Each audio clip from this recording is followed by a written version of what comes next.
Hello दोस्तों, आप सबका स्वागत है फिर से एक नई वीडियो में। आज हम अपना नेक्स्ट चैप्टर स्टार्ट कर रहे हैं, पॉलिनोमियल बहुपद। 10th क्लास का ये मोस्ट रिपीटेड क्वेश्चंस इसमें से आपको देखने को मिलते हैं बोर्ड एग्जाम में। आज हम इसका सॉल्यूशन और जितना भी आपको मटेरियल है इसका प्रोवाइड कराने वाला हूँ मैं खुद, और वीडियो को आप एंड तक देखते रहें ताकि आपको पूरा चैप्टर क्लियर हो जाएगा। सबसे पहले मैं धीरे धीरे चैप्टर की स्टार्टिंग करता हूँ। चैप्टर का नाम है आपका बहुपद। बहुपद यानी कि पॉलिनोमियल। पॉलिनोमियल चैप्टर का नाम है इसका। और इसमें आपको जो देखने वाली बात है वो ये है कि क्वेश्चन किस तरीके से आपसे पूछे जाते हैं। जैसे हमसे कहा इसने कि रैखिक बहुपद किसे कहते हैं या द्विघात बहुपद किसे कहते हैं, इस तरीके के क्वेश्चन आपको देखने को मिलेंगे इसमें। और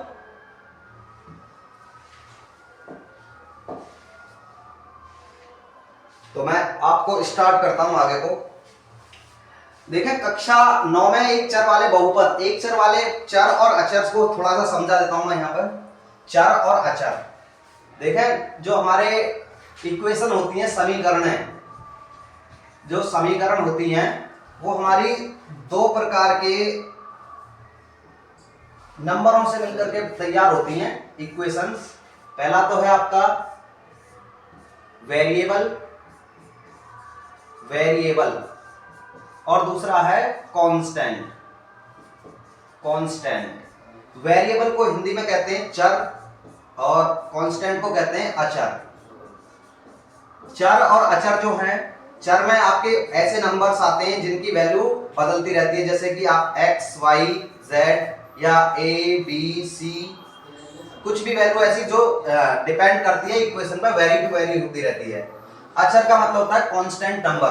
कांस्टेंट का मतलब फिक्स संख्या, जिसकी वैल्यू फिक्स हो अपने आप में। जैसे मैंने कहा 2, 3 या इस तरीके के नंबर्स या पाई, ये सब अपने आप में फिक्स नंबर है।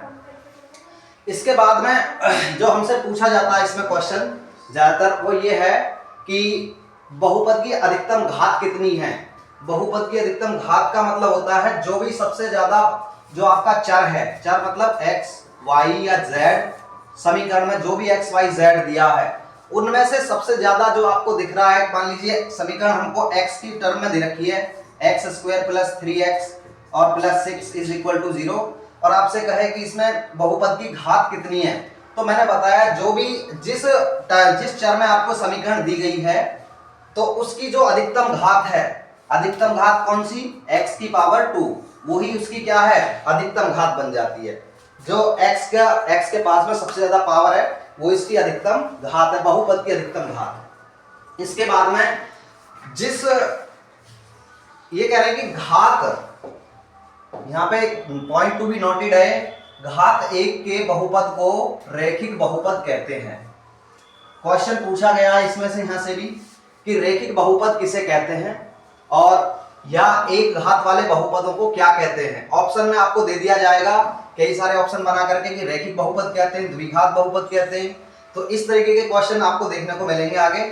इसके बाद दूसरा पॉइंट टू बी नोटेड क्या है इसमें, घात 2 के बहुपद को द्विघात बहुपद कहते हैं। घात 2 के बहुपद को द्विघात यानी कि क्वाड्रेटिक पॉलिनोमियल्स कहते हैं। और इसका द्विघात शब्द क्वाड्रेट से बना है जिसका अर्थ वर्ग होता है। क्वाड्रेंट का मतलब वर्ग होता है। और जिसमें जैसे एक इक्वेशन है 2x² + 3x - 2/5, तो इसमें ये कह रहा है कि द्विघात बहुपदों के ये कुछ एग्जाम्पल हैं जिनको आप देख सकते हैं, जिनमें आप देखोगे कि सबसे अधिकतम पावर कितनी है 2, और आपको जहां पर भी आप इक्वेशन निकालेंगे इसमें भी आपको अधिकतम पावर 2 दिख रही है। तो ये आपके क्या है, द्विघात बहुपदों के उदाहरण हैं। इसके बाद में हम चलते हैं अपना त्रिघात बहुपद पर।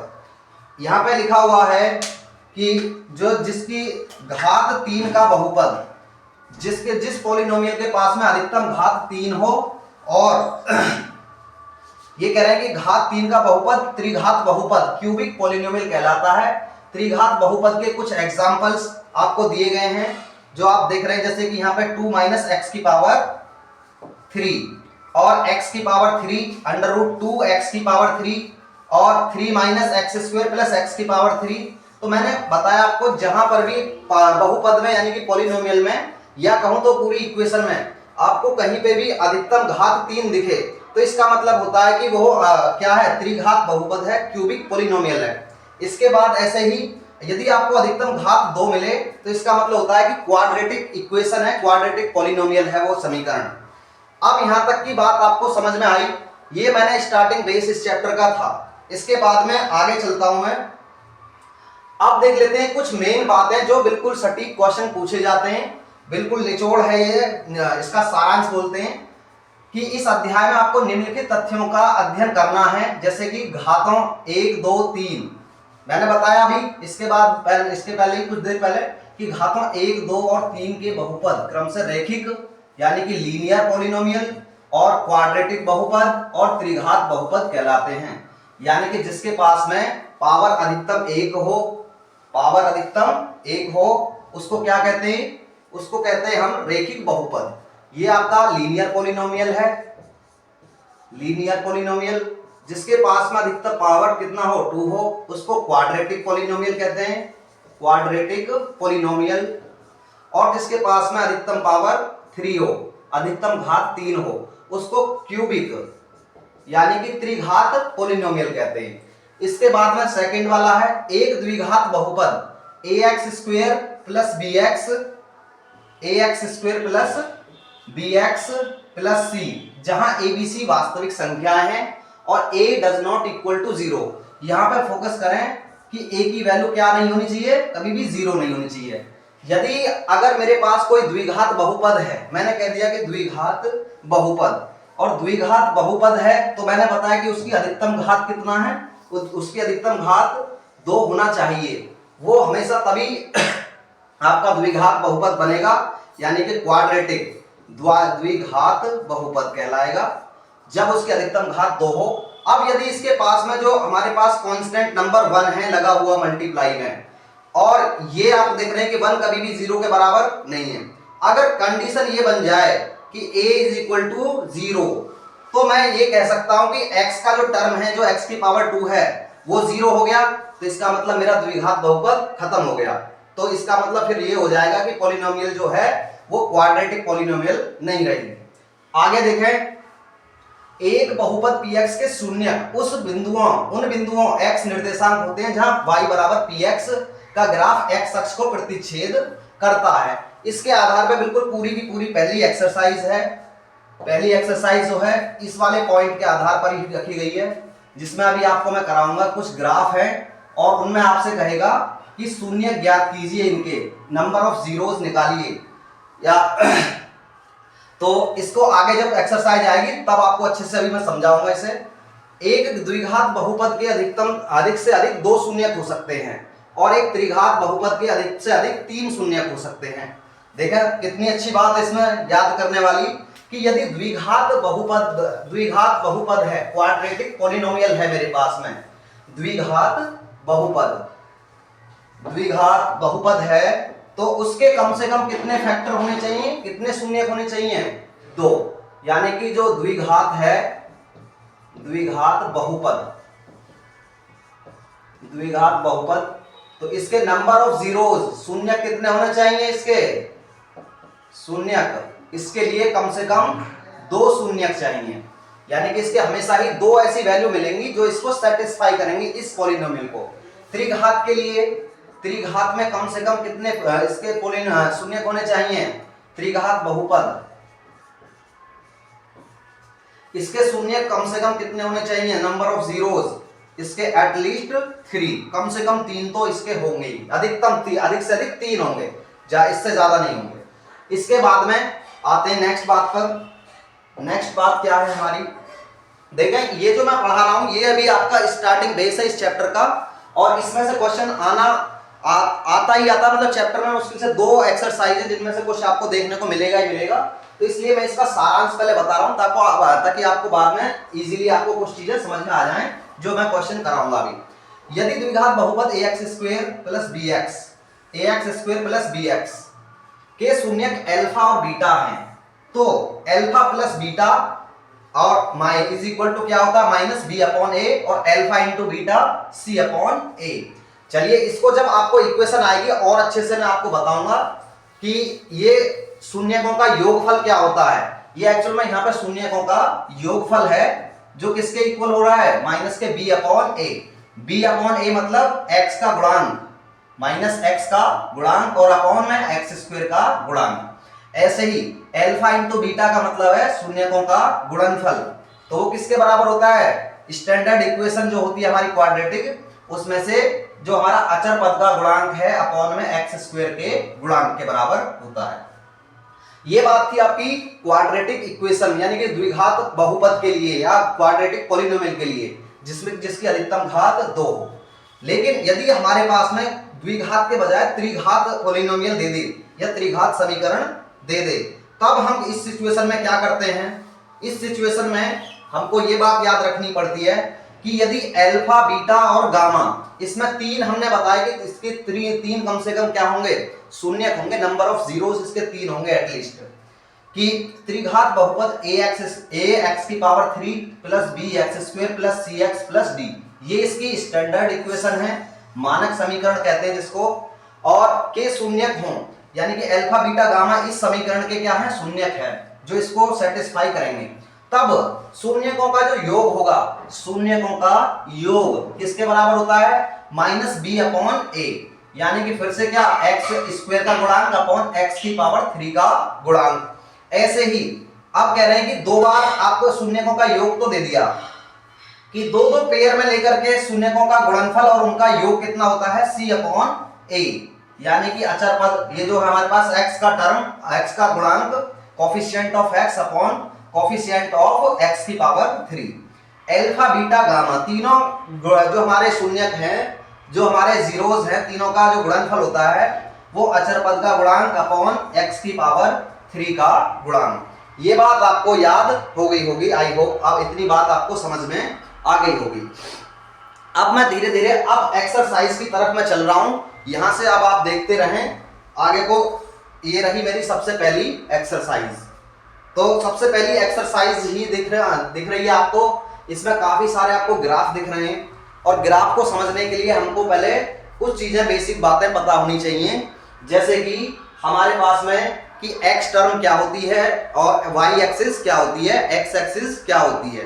देखें जो भी मैथमेटिकल इक्वेशंस होती हैं, मैथमेटिकल इक्वेशन वो रिप्रेजेंट की जाती हैं आपके प्लेन पर, प्लेन का मतलब तलों पर। तो तल को दो तीन तरीके से निरूपित किया जाता है, जैसे कि मैं बात करूं सबसे पहले ये है हमारे पास में 2D। तल को निरूपित करने के लिए कई प्रकार के गणित में अलग अलग इक्वेशन दी जाती हैं। एक तो होता है तल 2D तल, जिसको कहते हैं द्विविमीय तल। तो इसमें क्या होता है, द्विविमीय तल में हम लेते हैं केवल दो अक्ष, जैसे कि x और ऊपर की तरफ y अक्ष। अब x अक्ष है और ऊपर y अक्ष है, इधर क्या हो जाएगी x डैश, क्योंकि अभी ये x का ही पार्ट है, और इधर y डैश। इधर वाले क्वाड्रेंट्स में सभी प्लस होती हैं, इधर की तरफ प्लस होती हैं x की टर्म में, और इधर x की टर्म में क्या होता है माइनस, ऊपर y की टर्म में प्लस और नीचे की टर्म में माइनस। ये बात आपको आई होप इतनी बात समझ में आई होगी।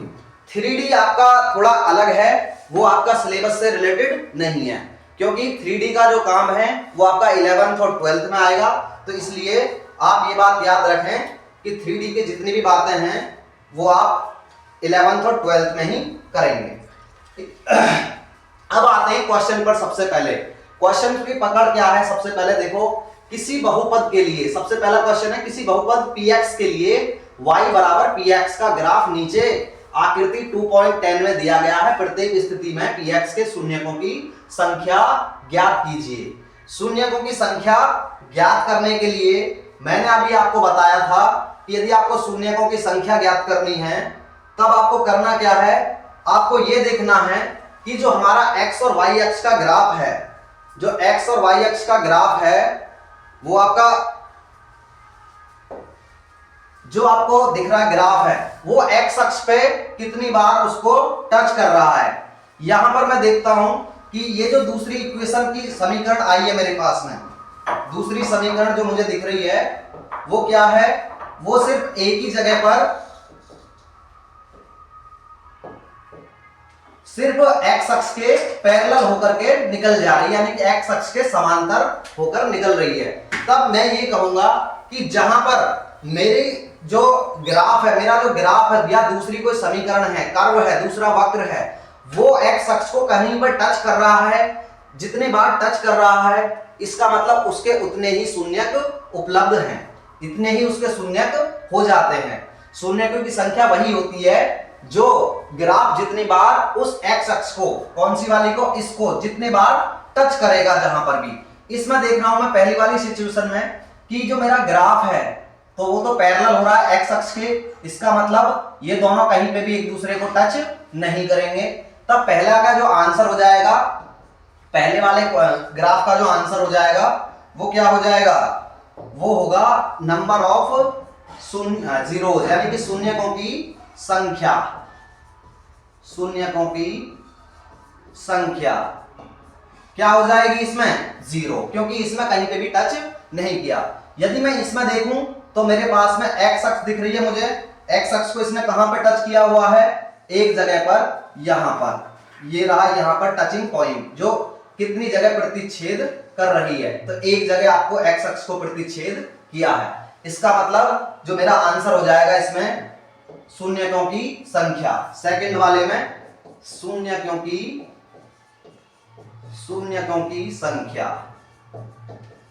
Number of zeros is equal to कितना, 1।